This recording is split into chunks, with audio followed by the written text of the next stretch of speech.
Salut à tous, c'est Savon. J'espère que comme moi, vous avez passé une bonne diapause et il est temps maintenant de reprendre les vidéos en commençant aujourd'hui par la magnifique Camponotus maculatus. Et souvenez-vous, je l'ai reçu en août avec seulement 2 ouvrières, mais ça a bien changé, vous allez voir.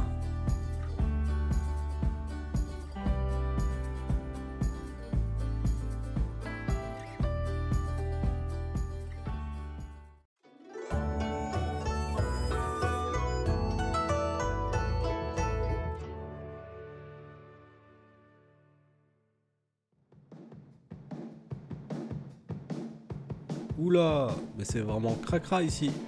Avant toute autre chose, il va falloir enlever le reste des nourritures.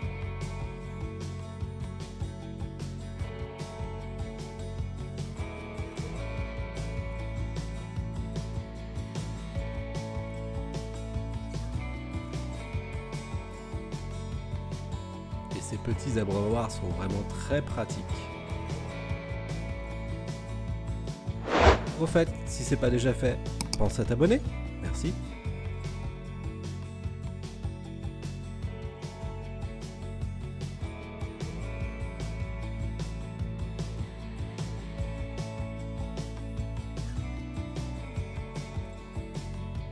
Pour le liquide sucré, aujourd'hui, c'est miel, eau et œufs. Mais c'est pas vraiment ce qu'elles préfèrent. Leur truc, c'est la protéine. Et avec les vermoriaux que j'ai en stock, il y a de quoi faire pour le moment. Bon, je vous épargne la découpe.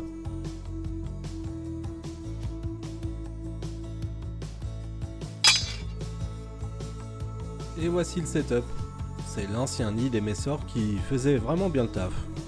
Et comme elle manquait de place en ce début d'année, je me suis dit pourquoi pas. Pour l'instant, seul un tube est mis à leur disposition.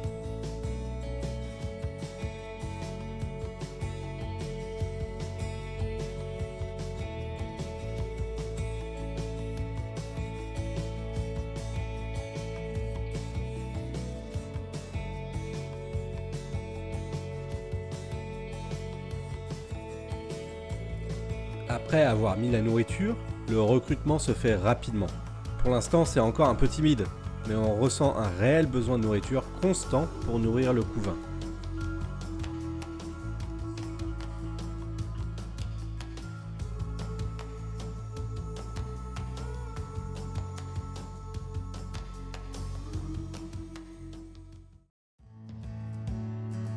Avec ce début de colonie, le ver est consommé dans la journée. Et elles en redemandent le lendemain, hein. Il faut donc prévoir une source de nourriture chez soi.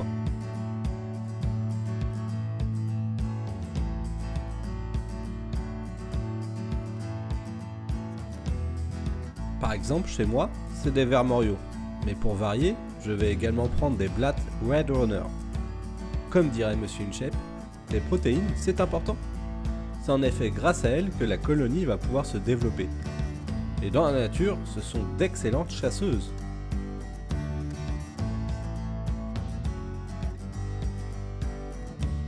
Bon, ici, pour le moment, je leur prédécoupe.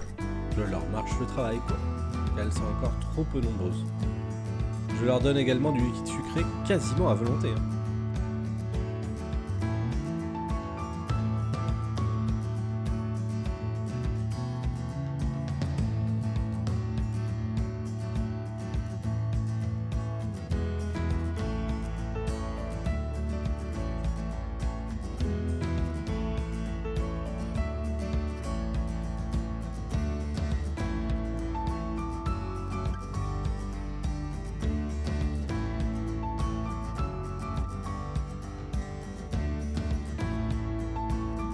Et voici le nid, le reste de la colonie.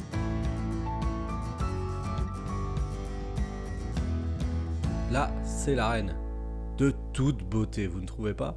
Jaune orangé sur quasiment tout le corps. Je ne pouvais pas rêver mieux. C'est une variante du Kenya, qui est vraiment jaune. Car pour le coup, on peut en trouver à toutes les sauces. Certaines ont une coloration bien différente.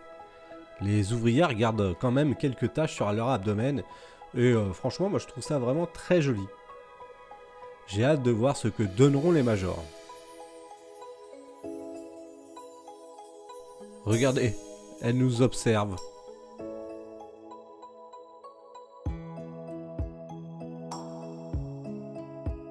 La petite grappe d'œuf qui fait plaisir à voir. Le couvain est présent et tout semble bien se passer.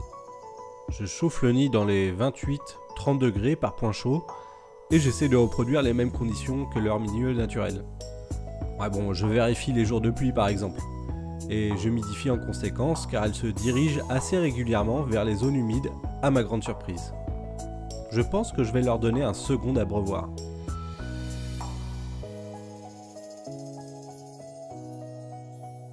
Très honnêtement, je pense que c'est une espèce assez facile pour débuter et en plus, elles sont canons. Il leur faut de la nourriture et de la chaleur. Mais leur force est votre faiblesse et au vu de leur développement ultra rapide, il faudra prévoir de la place et tout aussi rapidement.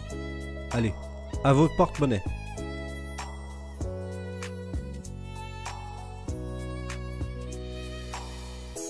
Oh, je crois qu'il y a une évadée. Vous l'avez vue ? Ce n'est pas pour rien qu'on les appelle fourmis grand galop. Pour le coup, elles sont vraiment rapides et curieuses. Alors ne laissez pas votre aire de chasse ouvert trop longtemps.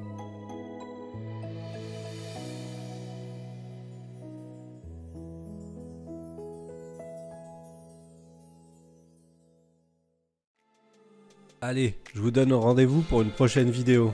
En attendant, pensez à lâcher un petit like, un commentaire pour le référencement, abonnez-vous et surtout, prenez soin de vous.